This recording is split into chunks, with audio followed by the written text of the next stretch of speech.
Welcome back to This Was Supposed to Be Easy, your go-to podcast for connection, joy, and a good dose of laughter. Hosted by two friends who've seen enough of life to know that it's never as simple as it sounds or looks. Each conversation celebrates the diverse journeys we travel, the moments of bravery, the strength we didn't know we had, and the joy we find along the way. Because let's be honest, life is full of things that were supposed to be easy, but turned out to be harder. And definitely funnier than we thought. This is Amy. And this is Cheryl. And if it were easy, we wouldn't be here. Cheryl, we're back at it again. And you just returned from a trip.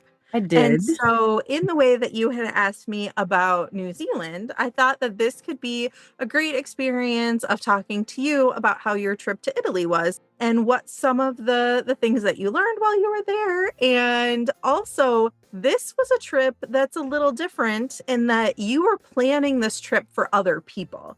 And so I thought, thinking of our listeners today and how we know women oftentimes are planning trips for friendship groups or planning trips for family reunions or planning trips for their family, all of those types of things, but often planning for others, that maybe we could talk a little bit about your trip in that capacity. Like it. That could be fun. Hopefully I will come up with helpful pieces of information. I'm going to say right off the get-go, I'm sitting at home right now and we are experiencing the biggest snowfall that my husband claims to have ever seen. So a lot of people will be like, what are you talking about? There's green grass in Lansing, Michigan, or I don't know in Mount Pleasant what it looks like. We're looking at least 2 feet of snow that have fallen since yesterday. So I think I'm just going to start by saying, holy camole, my airplane landed and I got home in between 2 apparent snowstorms. And that was the best part of ending the trip, was that I got home before the snow fell. That does sound very good. And no, we actually do not. I mean, you can see grass poking through, but only because it melted off. And we've received so much rain in the past couple of days that it's kind of melted the large amount of snow we got over the weekend. And so, and the wind is howling. So yes, wind. Howling. Yes. Let's hope for the course of this podcast, we keep all of our connections. Yes. Electricity stay on, internet stay on, all the things. Yeah. So let's start off talking about Italy. If you want to mention kind of where you've gone and maybe how many times you have gone there, that might kind of set the picture for our listeners. Okay. This trip that I just came back from was to Reggio Emilia. And for those listeners who are working in the early childhood space, I'm sure you've probably heard of the Reggio Emilia approach or being inspired by Reggio Emilia. And so, this is a place that I take others, I'm going to say often, as an opportunity to not only read about it or see pictures about it or take even virtual classes about it, but to go and live it in a little bit closer way because you're there in person. And so Reggio Emilia is, I'm going to call it North Central Italy.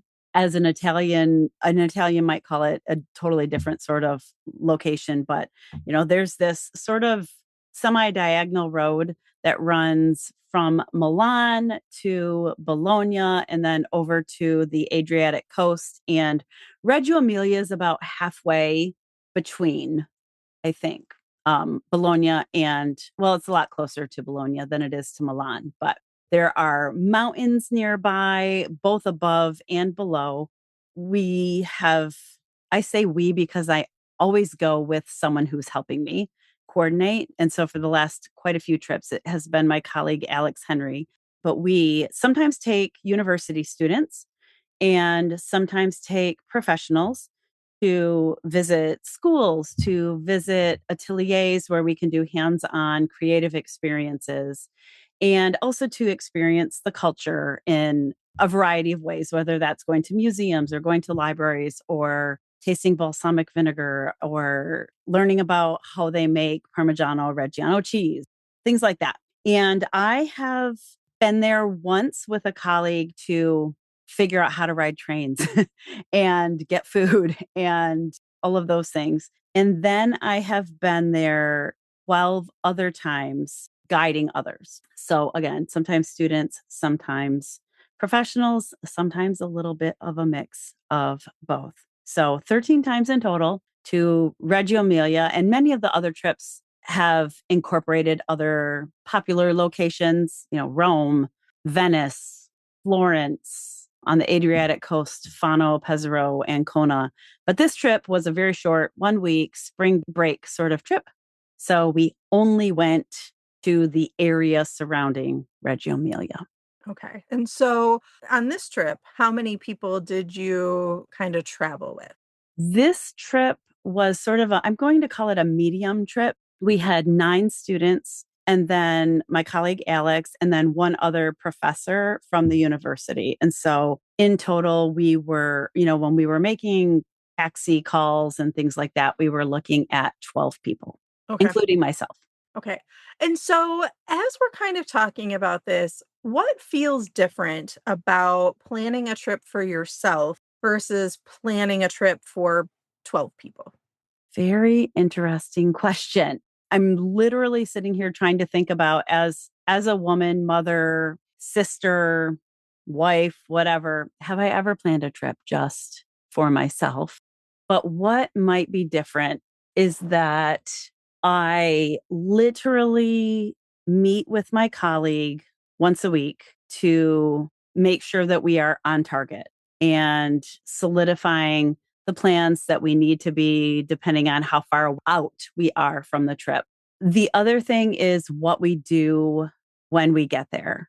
So if I was planning a trip for myself or just my immediate family, I think it would be much more touristy, I guess, in nature, more focused on almost relaxing experiences, finding out who wants to go where.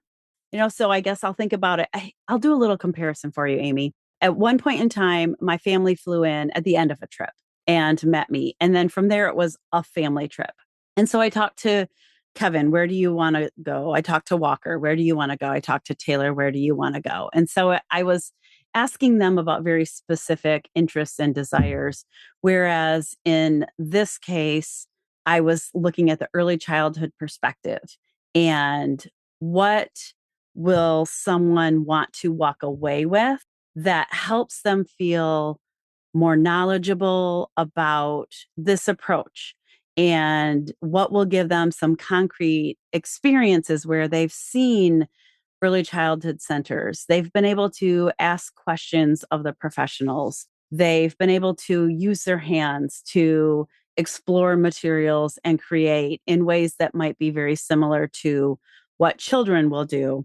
But at the same time, I also, like I said, want them to do some of those things that you would want to do if you go to Italy, right? Who wants to go to Italy and only go to schools and workshops? You need to have, I guess, built-in time for getting to know the place and the people and your favorite restaurants and coffee shops and cafes. And so I'm very circular, I think, in how I'm answering your question, but I have to think of a lot more perspectives and interests and also how to keep a group working well and working together and in an emotional and mental space where we're supportive of each other and not getting frustrated with each other. That might be the actual answer to your question, Amy. Thinking about that Just took a little bit of time to get a, there a to lot bit. That's okay, that's okay.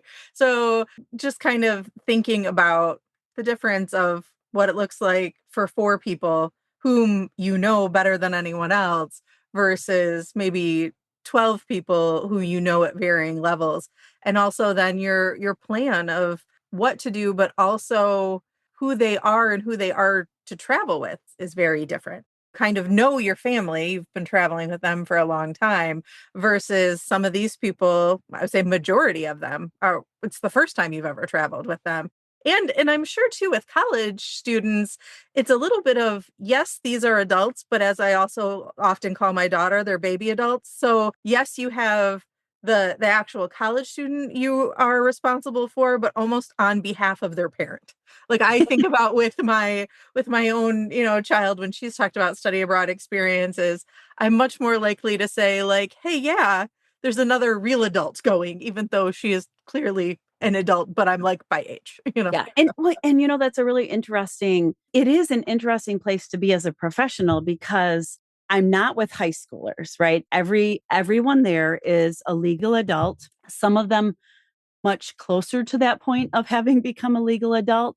But in Europe, there are things you can legally do that you can't necessarily in the United States. For example, drinking alcohol, right? There's not this age of 21. And so we have to have a lot of conversations about how to do that safely if that is something you're choosing to do.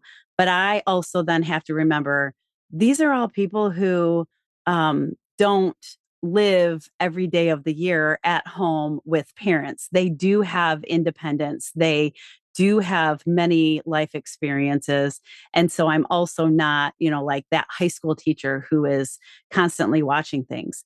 The other thing that you made me think about is I'm going to go there, Amy. I'm going to go to that place I go to all the time here on the podcast. And that is my passion for character strengths. Mhm. And one thing that Alex and I have really started to incorporate into every group trip that we lead because together we work to lead the students and the professionals. But when we're thinking about that group of people traveling together who may have never met each other or only recently, while some of them might be closer friends because they chose to do it together, I have all of the participants take the character strength survey that many of our listeners have taken at this point in time. And I make a little chart. I make a chart that shows everybody in the group's signature strengths.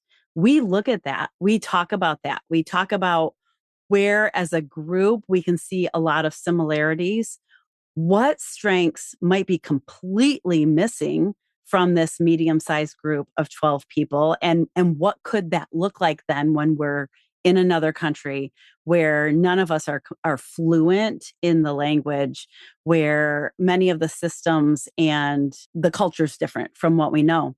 The other thing I do with that, well, two other things I guess that I do with that, we think about when we have a signature strength, something that gives us our power. When we're living in our full best self power, this is most likely a set of the strengths that are in play. These are the strengths that are in play. Sometimes when we're uncomfortable, right? When we're not able to be our normal self because we don't know what the expectations are or how to communicate or whatever it is, that signature strengths looks different when it's in underuse and it looks different when it's in overuse. And so we look at our signature strengths and start to say, what does it look like if I'm not able to use it? Or if I'm like going into hyperdrive and using it too much? And how can we start to look at the other people in the group? And when we begin to get irritated with them, right? Like, why are they talking so much? Why are they so loud? All of those things that we've all been in places where people start to roll their eyes when a certain person does something or says something, and really work to have a perspective of we're here for this short amount of time. I don't want to spend that time in drama. I don't want to spend that time dealing with these interpersonal problems. Can I have some grace to believe that these behaviors that are starting to get on my nerves are really someone's strengths in overuse or underuse? And can I operate in a place where I believe that people will offer me grace as well? To keep that fresh every day, I have them make a journal. I should say we, right? Because it's Alex and I together, but we have journal entries and journal requirements. And one of the things they need to do is think about what they were grateful for from the day and the experiences of the day and which strengths they were able to offer. And so just to kind of every day have this moment in time where I remember, hey, we did this work to be gracious with each other, to have this growth mindset, to have this be in this place of gratitude. And because we revisit that even individually every single day, hopefully it helps the whole group function together over a period of time. So setting that intentionality. Yeah. And that's probably not something I would do in my own family, but I always do it when I'm planning a group experience where we don't already know and love each other. Sure. So it's kind of that I think of it a little bit as the way you're describing it, as it's like doing the footwork that you would do as a family in your everyday lives. You're kind of doing it in halftime or really, a Fraction of a time. fraction Yeah. of the time to get to a place that's similar and enjoyable. Yeah. And, every trip is different. Every group I work with is different. We've had some great experiences where literally people are best friends 15 years later because of this 1 week or 2 weeks they spent together traveling in another country. I've had students who ended up being in each other's weddings. So it is really, for me, it's a lot of work. It's a lot of work the whole time you're there. It also offers me so many moments of, wow, that was really cool that these people were able to connect with each other, or that this person walked away with this whole new perspective about their work, or it feeds me too. So let's talk a little bit about that. You mentioned it feeds you. What have you learned about yourself over the times that you've been planning these trips, really for more than 10 years now? How have you, or maybe even closer to 15, like what have you learned about yourself? I've learned that there's so many things, Amy. We could do a podcast about that. We'll make note. Maybe not. I think I've learned that I need to expect the unexpected and to be flexible and okay with that. There's always something that you didn't plan. And sometimes those are really great surprises. And sometimes those are more of the oh no, or struggle, or even emergency. So if I can go in with a very flexible mindset and not be completely married to this is how it was supposed to be. This was the plan. I know that I will have a much more enjoyable time, and so will everyone else. At the same time, the flexibility that I want to travel with means that I had to do some really thorough, careful planning. And partnering with Alex has really helped me in that way. Like, I've learned having a partner can be super helpful because she complements some of the areas where I might be a little too relaxed. So I said that we meet every week to plan. That didn't happen. Multiple years ago, iterations of planning trips for a group. I've literally arrived in Italy with a group of people and hadn't planned how our transportation would work for a certain experience we were going to have. And now we go in and all of that is prearranged. I'm not winging it as much as, I might in the past. And so, I've learned that complementing, finding a partner in crime to, that complements and that I enjoy spending time with is an important piece. I've also learned is, I think there's a lot of things, but I'll say one more thing. I went as a chaperone on a high school trip once when Taylor was in high school to New York. And every minute of every day was planned. Every minute we're going to do this. We have this many minutes here. Then we're getting on the bus and we're going here and we have this many minutes here. It was like that for many days. And I understand the perspective of we paid money to do this. We need to get as much out of it as possible. Something I've learned about myself is that is not how I like to travel.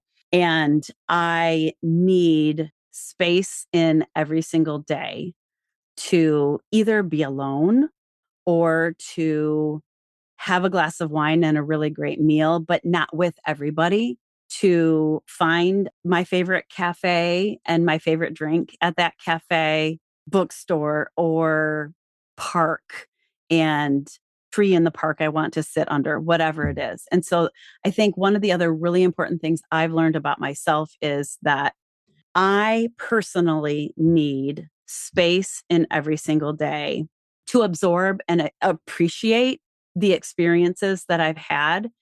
And so I build that into plans that I'm making for other people.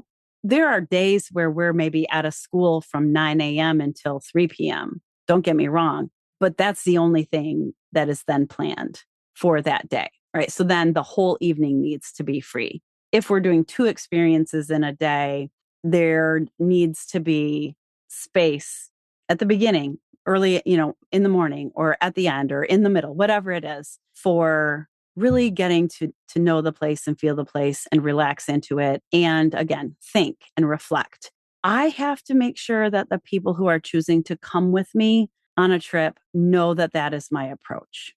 I don't want someone coming who has every minute of their family vacations planned and that's how they like to go. I need them to know that that's different so that their expectations can maybe be set a little bit differently. And so that's one of the key things I think I've learned about myself is the way that I appreciate an experience is going to be the way that I plan experiences for others and I want them to have that information. It sounds like you make it a little bit more authentic then too in the way that you go about planning to you versus forcing something that might not actually work with who you are.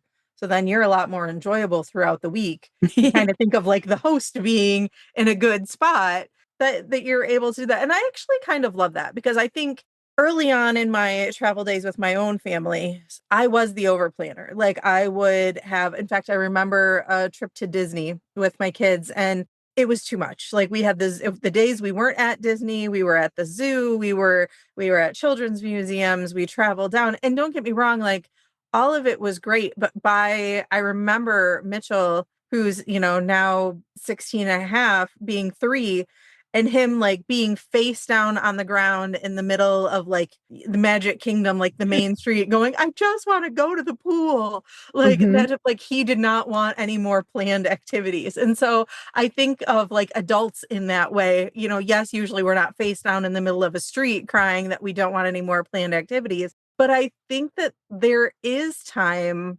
You miss so much when you don't get the opportunity to go to some place that might now be your new favorite cafe or Hmm. try something different or sit under a tree or even look at a tree from something other than a bus window. Having those little opportunities that makes the trip almost special or magical in a way because it was something that was unplanned.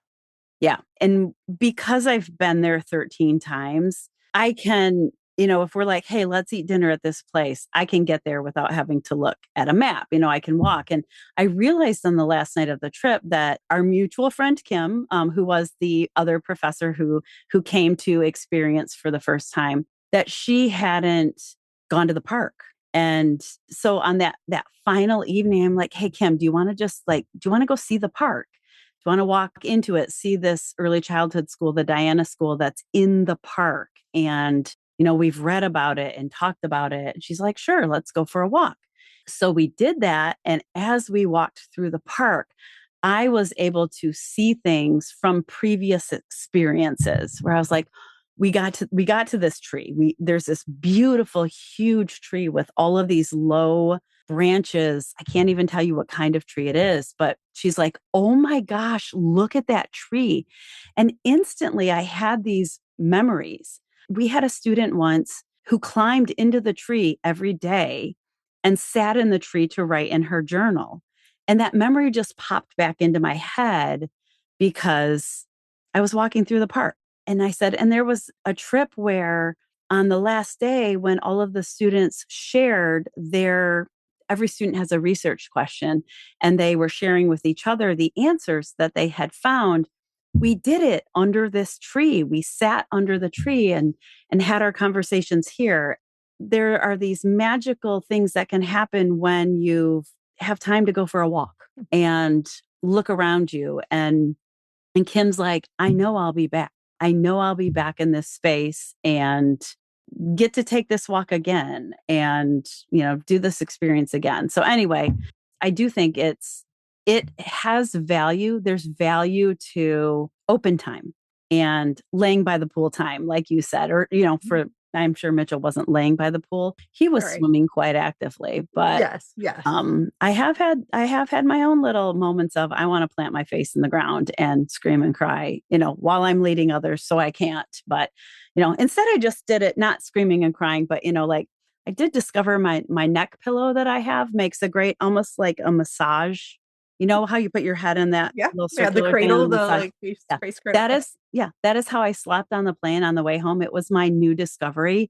Like, oh, I don't know if Delta's planes have more space these days or if my body size and shape is different. But there were times where I couldn't lean forward and rest my head on the tray in front of me because it was too there. I don't know what it Mhm. didn't work, but I was able to literally face plant in that pillow like Mitchell did on the ground, but I wasn't crying and sleep on the plane on the way home. So check one for one of Cheryl's new pieces of knowledge from this trip. That's a really good kind of lead in. Did you have any other new pieces of knowledge that you learned? Could be something about the trip, could be something about you, could be something about the people you were with, but any new piece of knowledge that has now come to you within the last week and a half? Sure. Some I think are going to be really random and weird.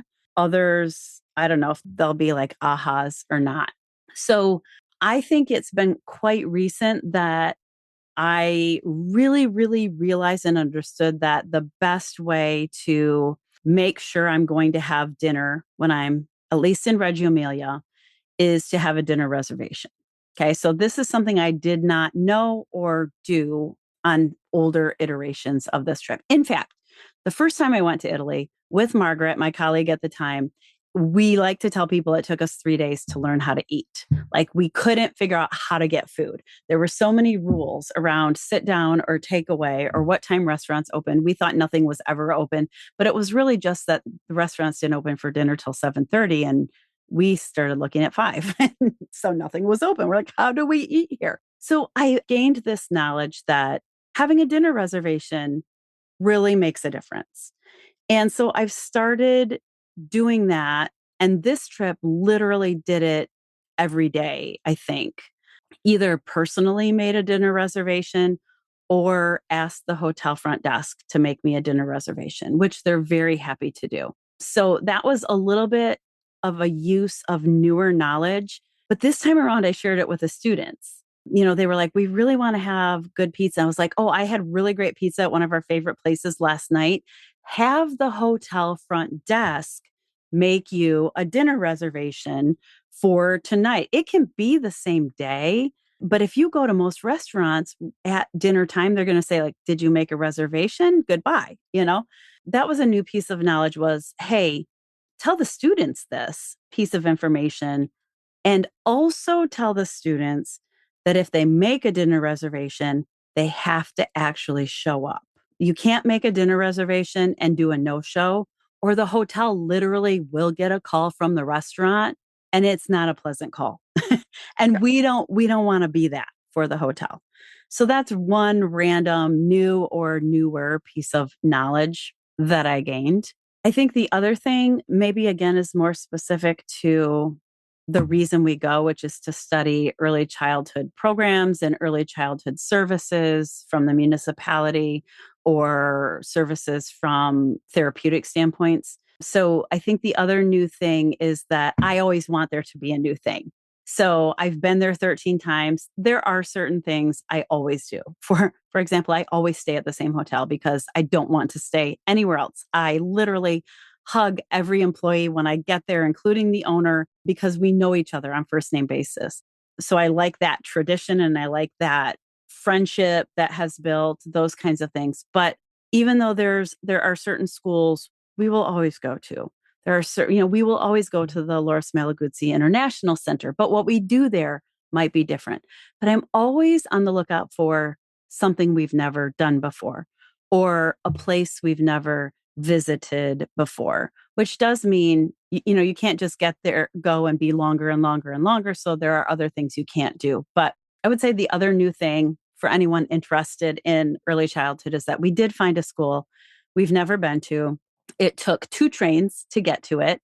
And so that's always a fun experience to offer and experience yourself is are the train rides and the train system. But we went to this school right now in the moment. I won't even be able to tell you what town it was, but the name of the school was Skula in Galena, which it was a school in an area north of Reggio Emilia that is known for being very foggy a lot of the time. Like they described it as almost always foggy.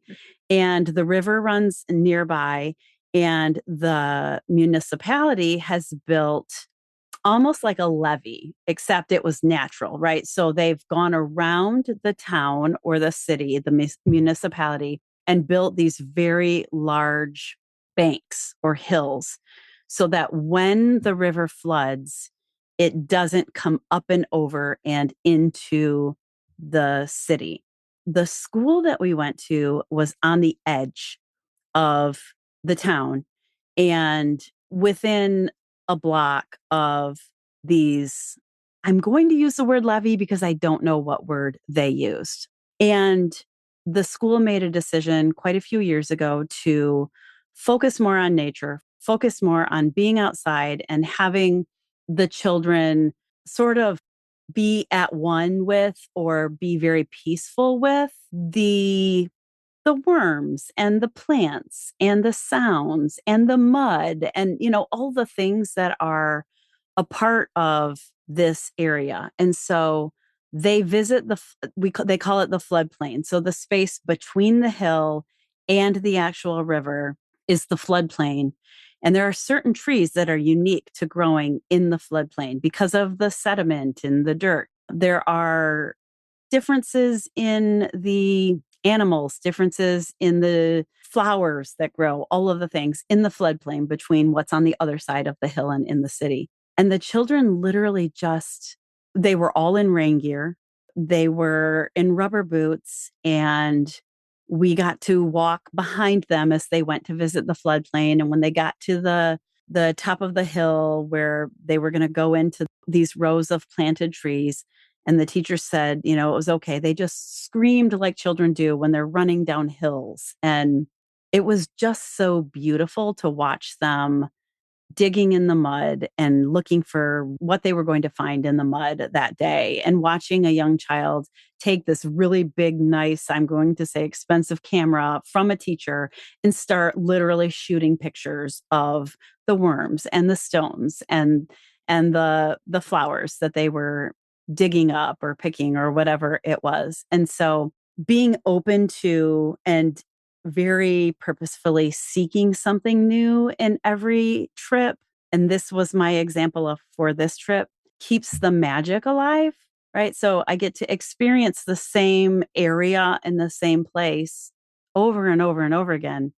But there's magic in doing it with different people and new people, and sometimes people that have come many times, but also, in new relationship, but also choosing to look for something new to experience for myself and the participants in every trip keeps it exciting and fresh and magical. And it's ridiculous that I'm talking about keeping Italy exciting because I will always be excited to go to Italy, but that's one way that really makes me look forward to every time I get to go. And this year I get to go twice. I just finished and I get to go again in June. And so I won't be going to that particular school in June, but I will get to go to a whole different place I've never gone to in June. And so there's my 45-minute answer to your question.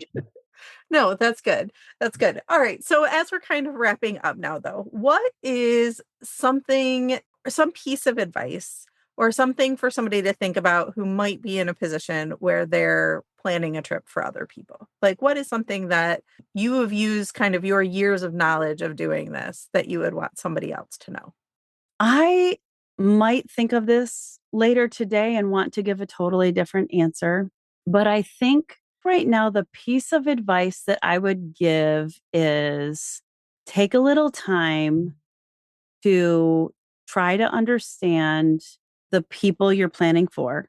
And again, even if it's your own family, when my family met, I did say, what's one thing you want to do or one place you want to go? So take a little time, make that effort to not just think, I have to plan everything and I want there to be surprise, I want it to be a surprise or that kind of thing, but to literally give others an opportunity to contribute a little to the planning. They might not be expecting you to do it all.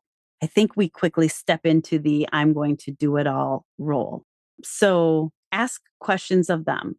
And then I think I would say, what are the skeleton pieces that will make everything easier for you and more secure, I guess, for the rest of the group? So, what are the skeleton pieces? Have your hotel reservation. Unless you're the adventurous group that you're like, no, we're going to find out where we land every day. And if that's who it is, that's who it is, right? But like make sure you have your hotel reservations and maybe understand how you're going to get places. Do some reading about where you're going or watch some videos about where you're going so that you can start to build an understanding if you haven't been there before. But then go into it with it's okay for things to change. It's okay to miss a train. Boy, there are going to be some people listening to this who say it's okay to get on the wrong train and get kicked off the train and have to get on a different train. But that was 12 years ago that happened. So we still, now we laugh about it, right? Look at every experience and say, oop, that was magical, or oop, that didn't work the way we had planned it at all. But we're going to laugh about it. We're going to have a memory because of it. And if you're able to go in with that mindset, you're going to enjoy it a whole lot more. And the people around you are going to enjoy being around you a whole lot more.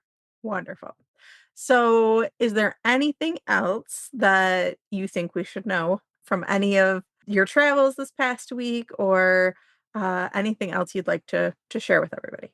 This is going to sound shallow, maybe, but I literally lived two complete lives different from my home life in the last 2 weeks because, I spent 1 week at our conference and living it up in a great hotel with lots of friends, and being the president of the association meant I was, dressing up sort of every day and getting on stage and leading Q&As and getting to meet my childhood, I'm going to say preschool teachers, Sonia Manzano, who is Maria on Sesame Street. Like I lived that whole life.